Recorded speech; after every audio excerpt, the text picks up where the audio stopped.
এখন আমি আছি রোমের আরেকটি গুরুত্বপূর্ণ টুরিস্ট অ্যাট্রাকশন প্যান্থিয়নের সামনে।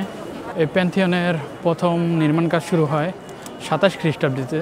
পরবর্তীতে রোম সম্রাট ভেসপাসিয়ান এটাকে আবার কনস্ট্রাকশন করে খ্রিস্টাব্দে 126 সালে। পরবর্তীতে এটাকে এখন যে রূপে দেখতে পাচ্ছেন, এটা ভেসপাসিয়ানের রিকনস্ট্রাকশন পরেই এই রূপে এসেছে। প্যান্থিয়ন হচ্ছে একটি রোমান গির্জা।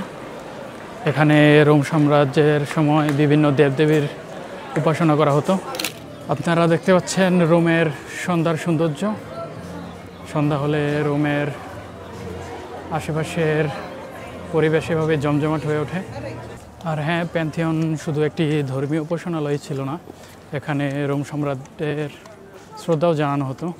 এখানে রয়েছে দুজন রোম সম্রাটের সমাধিস্থল, ভিক্টোরিও এমানুয়েল দুয়ে এবং বিখ্যাত রোম সম্রাট রেনেসার সমাধি।